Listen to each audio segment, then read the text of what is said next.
going to be going layer before he gets the Roach Warren. I mean, that would make the most sense in this circumstance. I mean, just completely skipping all corners with that insta layer. He's actually ahead of RorO in a number of ways, but look at this. RorO's getting Zergling speed. What do you make of that? Well, he's getting Zergling speed here because he's going to have to, well, it thinks you can play Roach and Zerglings if he wants to do a timing against his opponent, because sure, he may be behind in general Roach upgrades, but if he has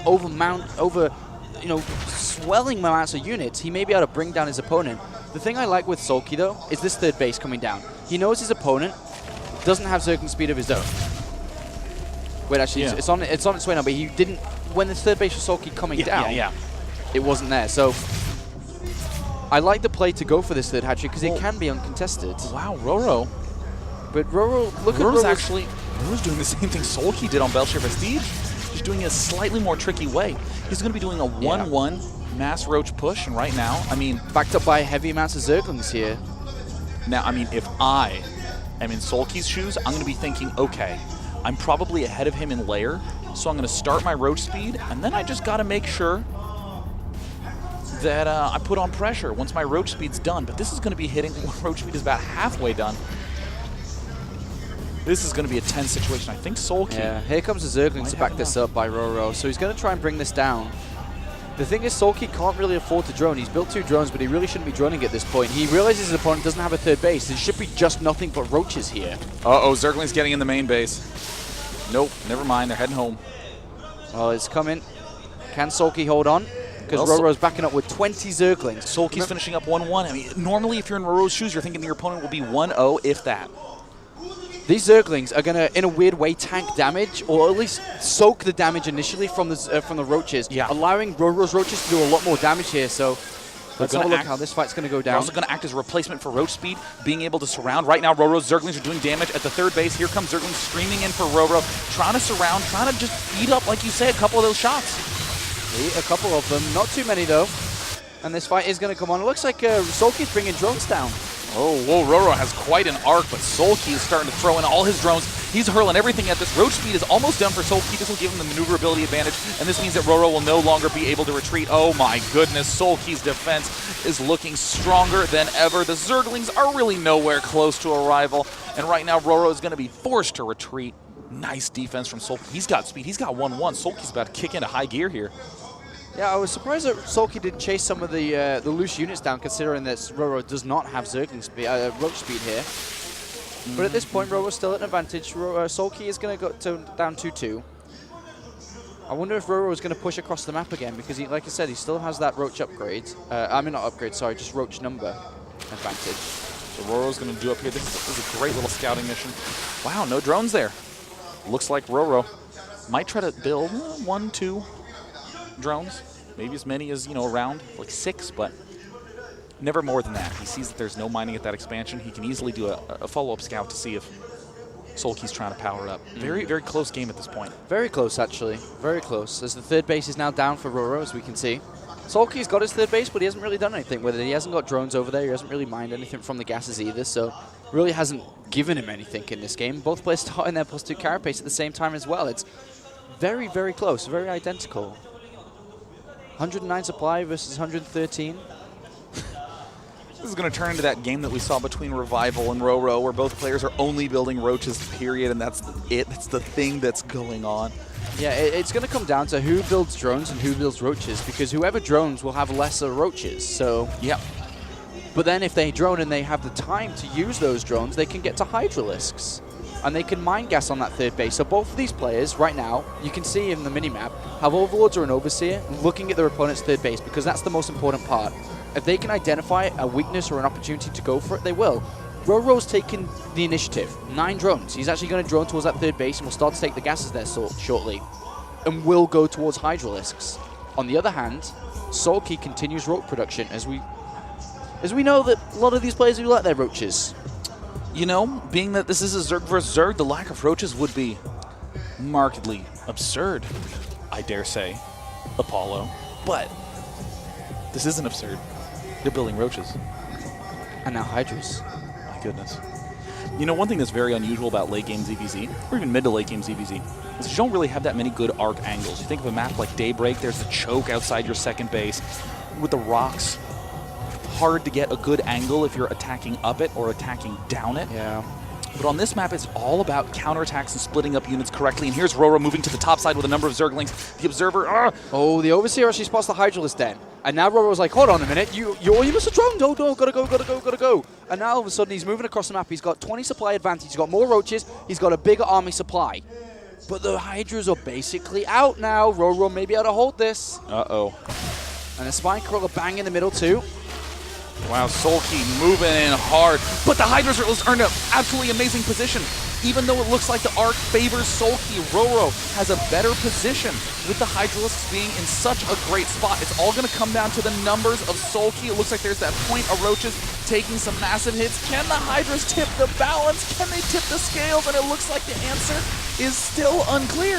Yeah, it's very, very close at this moment. And I think this RorO with the closer reinforcements may be able to hold this. These 2 queens in there. Wow. And he's going to hold. And RorO again. RorO with a stunning defense in back-to-back. And now he has a higher drone count. He has Hydralisk in the mix too. Soulkey doesn't have it. We could see this series getting tied up again here. Wow. So close. Soulkey could have won that game there. I mean, in the map choice process, both of these players have won on maps that they have selected. Soulkey choosing maps 1 and 3, RorO choosing maps 2 and 4.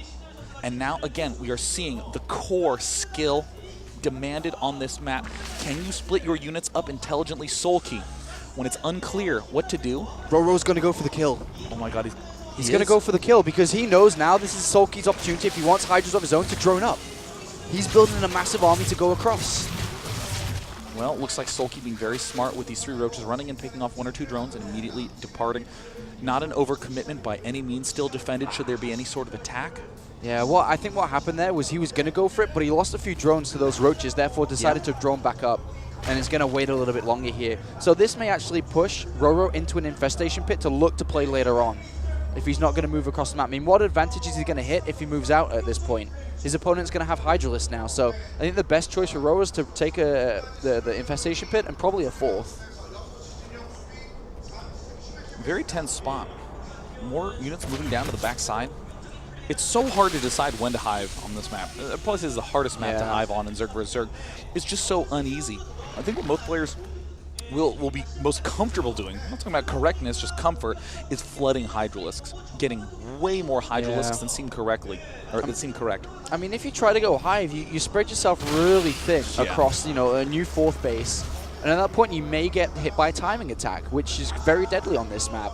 So what we may see then, like you say, is both players just try to build up a big army and then take for a positionally focused fight. But okay, so a Spine Crawler is coming down for RorO. I'm going to guess that's on his 3rd base, and he's going to try and hold with spines on his 3rd, or at least a spine and maybe a couple of units, and try to focus his main army on the left-hand side of the map.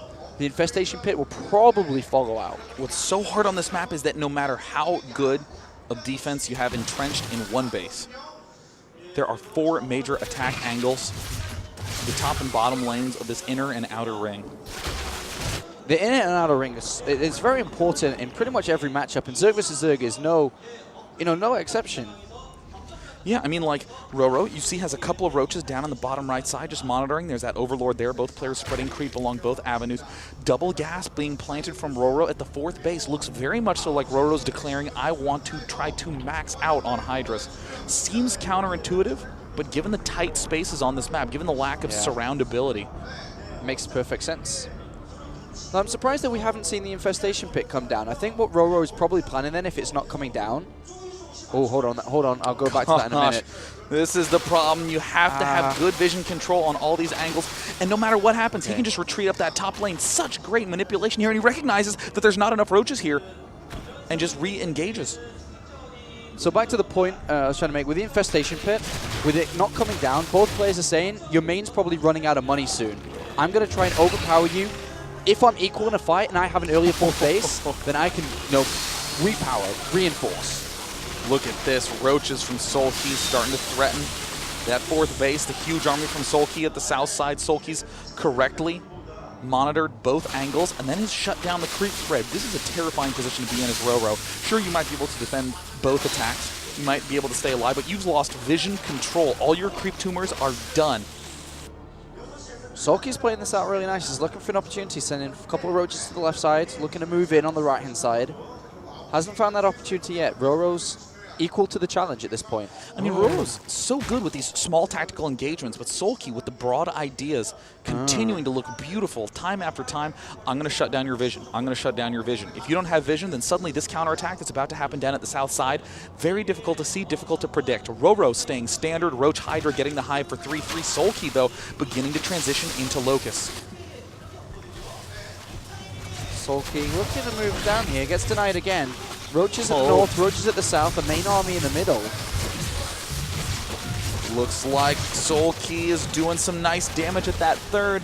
Still an engagement happening up at that top side, but RorO with his huge conking. Oh my god, that's so big. Contaminate down on the hive. These a couple of Hydras may fall here, but in the 9 Swarm Host edition, it's going to be 3-3 upgrades strategy. Roach Hydra versus Swarm Host now.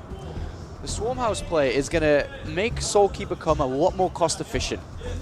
He can launch these 9 Swarm Hosts and fight back and forth with the Locusts. And eventually wear RorO down. That's his goal here. While going Hive and 3-3 behind it just a little bit later on. Yeah, RorO's goal, on the other hand, is to tech up to 3-3. Vipers with the Blinding Cloud. Very good at breaking positions in this matchup.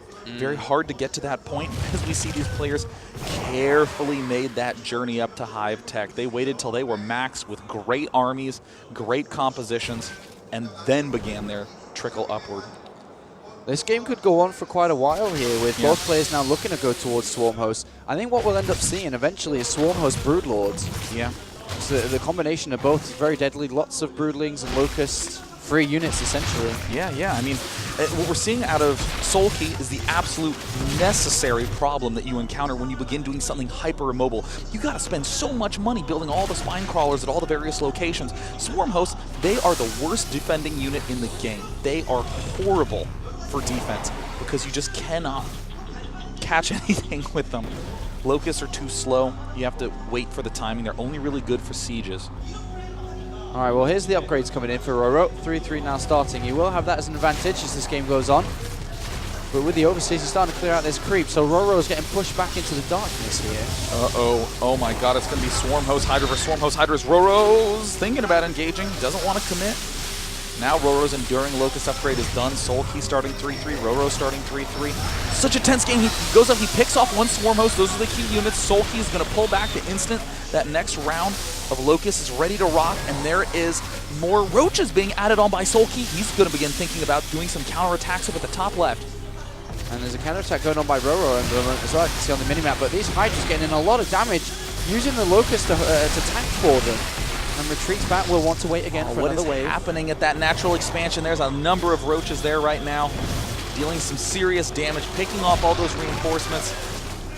Wow, Soulkey trying to hang on, being forced to go Roaches, picking off 1 or 2 of these Swarm Hosts at a time. Is Soulkey going to break through this? I think it might just be the superior Swarm Host count that he has. Great use of the Overseer, you know, getting in there. You say it smartly as he picks off 1 or 2 Swarm Hosts every time he goes in there, which means that Soulkey has the larger amount of Locusts. He has the more duration here. He has more damage output and tanking. He has to pick off those Locusts, are the ones allowing him to drive forward. 1 or 2 Swarm Hosts go down again and he retreats back. Perfect. Look at that. It's so beautiful to see this. Again, another wave comes in.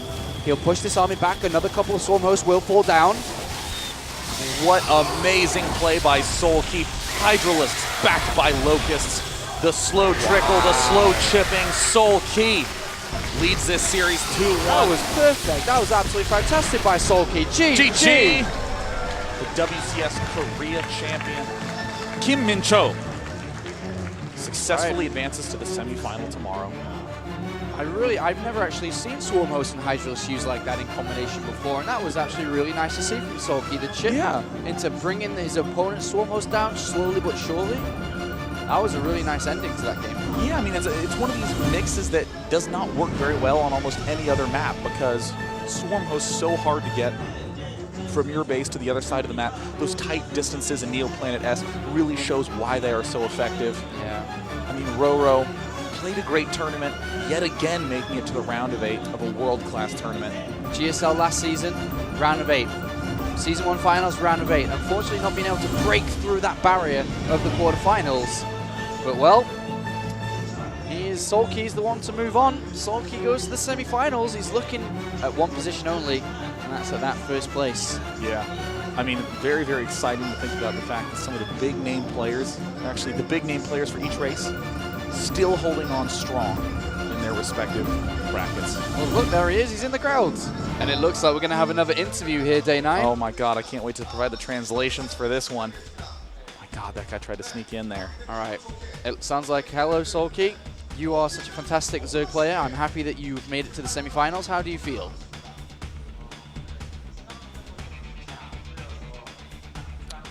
He says that he practiced very hard, and so of course he won. Natural response there. We'll try and give you the best translation that our Korean can provide once again.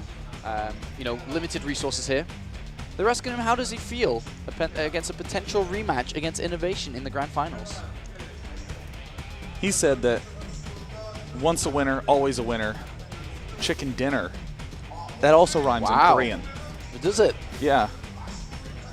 I didn't know that. I actually didn't know that. It's really amazing. Well, I mean, the fact is, he is on the verge of getting that opportunity. Yeah. They say Soulkey's the best Zerg of his race, SOS is the best Protoss, Soulkey's the best player of his race, SOS the best player of his race, and Innovation the best player of his. So the interviewer just asked, let's take a step back away from the finals. You could actually go up for a potential rematch against your teammate SOS in the semi-finals as well. What are your thoughts? Well, what he thinks. What does he think? Did you get it? Well, actually, it looks like they're still asking further parts of the question. I mean, they're talking about the fact that SOS played so amazingly in his previous Protoss versus Zerg matches. I missed that. I'm so happy you got my back. Yeah, and I mean, saying, given that SOS seems to always have a crazy build, a crazy style, seems to be able to thwart you, how do you think you're going to fare against SOS? Right, catch him, Day 9.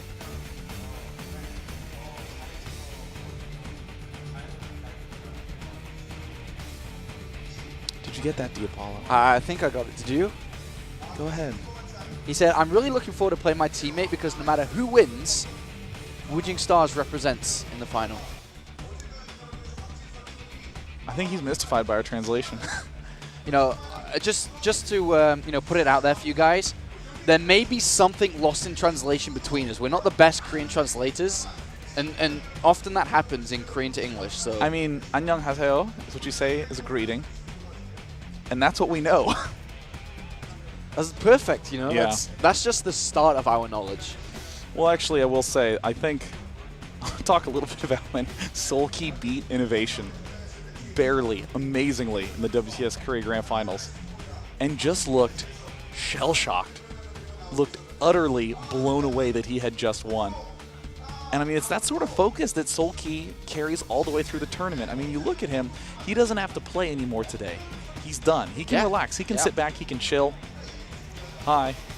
But yeah, I mean, he can sit back and chill, but we don't see any of that celebration on his face. We don't see any of that, like, ha, I've done it, I've made it to the semifinals. Still staying calm and focused. He's also saying that I think they asked about the foreign audience here in the Yongsan Stadium, and he says, I'm very happy that I was able to win the GSL finals and happy that everyone's come to watch me play again today, and hope to see you in Jamshil Stadium tomorrow for the semifinals and above. Yeah, that's actually an amazing number of foreign players. There's going to be foreign fans here. I think he squeezed in. Make sure to hashtag WCS across the weekend. He just said that. Guys, let's get this trending is what he said. He said those exact words. So thank you to everyone coming out. Soulkey is happy that you're here to watch him dominate nerds. And speaking of the domination of nerds, coming up, SOS versus Alicia. Both these players have fantastic Protoss versus Protoss games. Yep. Alicia, much more standard, much more sort of closed-in, defensive, traditional-minded. SOS, completely unpredictable, all over the map. Cheeses, plays long-term, Dark Templar, Stargate, Robo, all of them at his disposal. That's right. That's right, Day 9. We're going to be taking a little bit of a break. We're going to be going on to the second stream, which we talked about before. We're going to be chill out on the OG on couch in the lounge. And Dome Monte Cristo will be bringing you the next quarterfinal. Stay tuned, guys. More round of 8 action coming up.